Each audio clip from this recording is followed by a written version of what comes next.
I spent 48 hours studying lighting from a Korean artist. You guys might be familiar with the artist 82 Pigeon on Twitter and Instagram. If you're not, well, you should. Their art is pretty great. I don't know why I said pretty great. It's really great. And their lighting game is no joke. Like, do they eat light bulbs or something? I'm just kidding, of course. By the way, don't expect me to read and translate anything in this video like I did for the Xiaohongshu tutorials because unfortunately I don't understand any Korean. But anyway, let me show you what I have learned. Remember this skinich drawing I did on the previous video? It was actually supposed to be a drawing for 82 Pigeon lighting study. At first I was like, yeah, this is gonna be so easy, it's just lighting. What's the big deal, you know?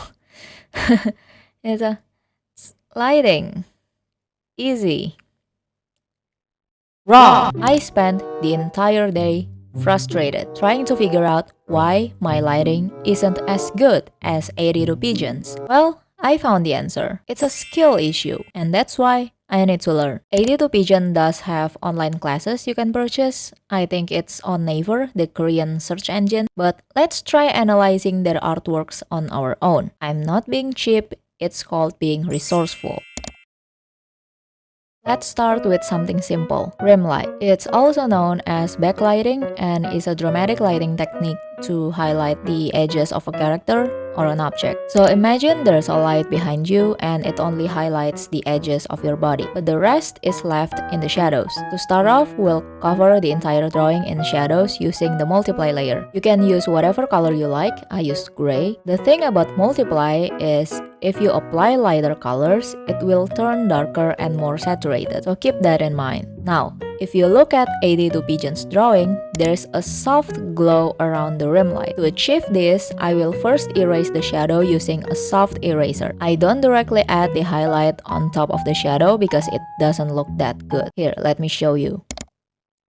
There, it looks actually not that bad, but if we erase the shadow beforehand, the highlight looks more glowing. So yeah, I will also erase using a hard eraser so we can get stronger highlights. I'm just following 82 Pigeon's drawing here for the light source, which is rim light combined with 3/4 lighting, but feel free to do just the rim light if you want. I will use add layer for the highlights and use grayish yellow so the highlight won't be too strong, and we can build it gradually. Now all you have to do is apply it using airbrush all around the edges. Focus on covering the areas you've erased so they would have stronger highlights. You can also change the light color by opening filter, use saturation lightness. If you're unsatisfied with the overall color, create overlay layer beneath the multiply and add whatever color you like. You can always change it in the filter hue saturation. Oh damn, look at that. I actually learned this technique from Nonora on Xiaohongshu when doing my lighting shorts, so big thanks to them. Alright, now I'm creating another add layer and I'm drawing more lights with a hard brush for smaller and stronger highlights. Yeah, lighting is basically using a lot of blending modes. Well, not a lot. In the end, you'd only use 3 to 4 different blending modes, and most artists only use multiply, overlay, add, and color dodge. It might seem complicated and overwhelming at first, but it's actually quite simple. Once you get a hang of it, trust me, you cannot live without blending modes. When you're drawing, I mean, not to the other aspect of your lives. Okay, now, this next step is very crucial. Merge all your layers and paint over your painting. That sounds like a lot of work! Yes, I know, but here's the thing. Sometimes the colors created by the blending modes don't combine very well. They overlap, it looks messy, all that stuff. That's why I like to paint over my painting so everything is in place. Also, because I painted my portraits in advance with front lighting, sometimes there are shadows that are out of place. I tried directly applying the shadow and lights on drawing with base color only, like in the Kinich artwork, but it did not go well. Everything looks out of place and I cannot even blend the colors because it's all in the blending mode. So in short, it was a disaster. You guys can try drawing the lighting directly on base colors, but I have much better luck with finished portraits. I don't know if 82 Pigeon do this for their lighting studies, but I like the painting better after I paint over it. And this is the before and after comparison. Looks really different with the rim light, doesn't it?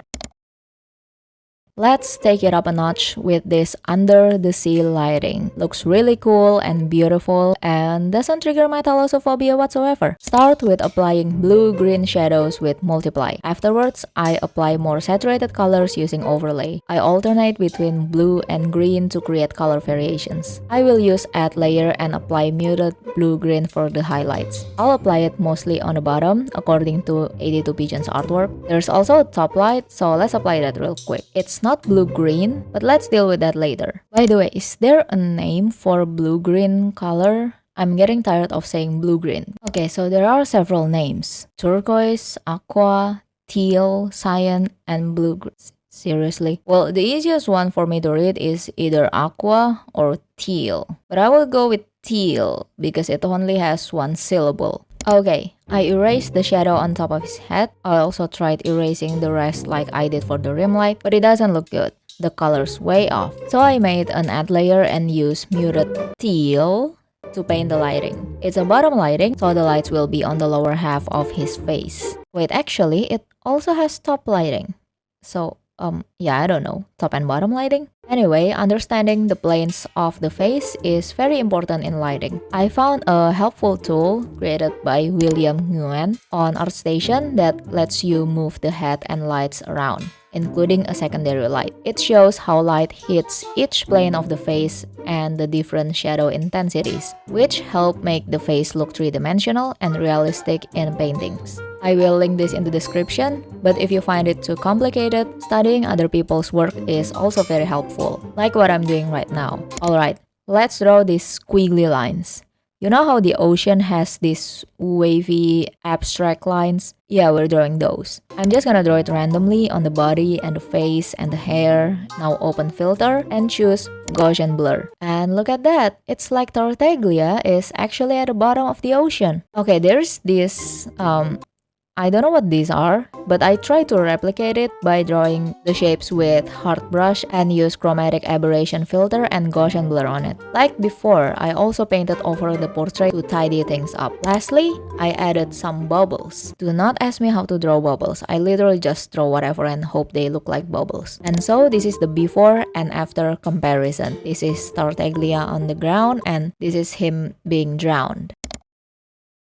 The next lighting is also quite popular. It's top lighting. It looks dramatic and beautiful and much simpler and more common than the ocean one. I will also implement a color theory in this one, which is complementary color. Basically, it's a color combination of two colors directly opposing each other in a color wheel. Usually, it consists of one cool color and one warm color, like purple and yellow. This color combination creates the strongest contrast, which makes it very vibrant. At first, I tried the same method I used for the rim light, softly erasing the shadow, then using the hard eraser afterward, but somehow it looks garbage. So I decided to directly use hard brush to draw the shadow. I'm using flat watercolor opaque, best brush ever, so the shadow has that painty texture to it. It might look messy to some people, but I like it. Now I will create some smaller highlights to emulate the hair strands. I don't know much about hair anatomy or hair physics to accurately draw the lighting, so I'm just doing the oldest method known to mankind, winging it. No, I'm just too lazy to find references at the moment. Don't be like me though. Next step is to draw the lighting under the fringe. This seems to be very popular, especially with anime art style. And yeah, of course it's popular. It looks beautiful and aesthetic, and you don't have to draw it very accurately as well. It looks good either way. Now I will draw the highlight on the nose. I will make it into a teardrop shape. Let's draw a little highlight on the top lip as well. Then, using the soft eraser, I will erase the bottom shadow a little bit for the reflective light. If you don't know what that is, just look at this picture. I'll let you guys pause for a little bit. The shadow is pretty dark and cold, just like adulthood. So let's apply some warm color to contrast it. I'm using muted orange in overlay layer and applied it around the neck and lower half of the face. This will give some warmth to the skin so it doesn't look too pale or dull. Because I'm using dark muted purple for the shadow, I'm going to use yellow for the highlights. Remember, complementary colors. I don't think this needs any strong highlights, so I'm just gonna use airbrush for it. On the overlay layer, I'm going to apply some red on the edges of the shadow for the subsurface scattering effect. I don't really know how to explain it, so just look at this image. I don't know how this can happen. I'm not a physicist or a biologist. I just like to draw and being thirsty. But what we have to pay attention to is the red lights on the edges of the shadow. It gives a nice transition from shadow to light. I'm not gonna make it as intense as the finger ones, so I will go with this type of subsurface scattering. That's a lot of S's. I will adjust the colors for a bit.